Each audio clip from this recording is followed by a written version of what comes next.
பரிசுத்த வேதாகமத்தில் மத்தேயு 6ஆம் அதிகாரத்தில் இயேசு அங்கே ஜெபத்தை கற்றுக் கொடுக்கிறார். பரலோகத்தில் உம்முடைய சித்தம் செய்யப்படுகிறது போல பூமியிலே செய்யப்படுவதாக. நீங்கள் ஒரு காரியம் செய்கிறதுக்கு முன்னாடி ஆண்டுடைய சித்தத்தை அறிந்து செய்யுங்க, ஆண்டுடைய திட்டத்தை அறிந்து செய்யுங்க. ஏதோ நடுவழியில் போயிட்டு இங்கே போகிறதா அங்கே போகிறதான்னு நிற்காம தொடங்குறது எப்போ செய்யணும்? தெய்வ சித்தத்தை அறிந்து தொடங்குனீங்கன்னா, தேவனுடைய திட்டத்தை அறிந்து தொடங்குனீங்கன்னா, தேவன் உங்கள் மீது வைத்திருக்கிற திட்டம் அதுதான் என்று புரிந்து கொண்டு செயல்பட்டால் நமக்கு என்னவா இருக்கும்? நஷ்டம் இல்லாமல் இருக்கும். ஆமீன் சொல்லுங்க பார்க்கலாம். ஆமீன் சொல்லுங்க பார்க்கலாம். அநேக நேரத்தில் நான் பல சூழ்நிலையுடைய வாழ்க்கையில் பார்க்குறேன். நான் என்னுடைய அநேக அனுபவங்களுக்கு நான் ஆண்டு சமூகத்தில் காத்திருப்பேன், பதிலே வராது, நானும் போக மாட்டேன்.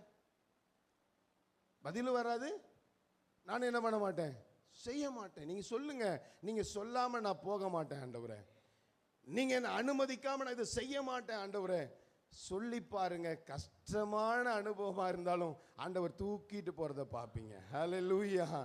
நீங்கள் கடலில் நடந்தாலும், நீங்கள் தண்ணியில் நடந்தாலும், நீங்கள் அக்கினியில் நடந்தாலும் உங்களை ஒருவர் சுமப்பதை நீங்கள் பார்ப்பீங்க. ஆமீன் சொல்லுங்க பார்க்கலாம்.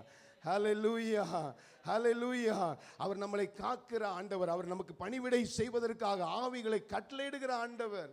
ஹல்லேலூயா, ஹல்லேலூயா.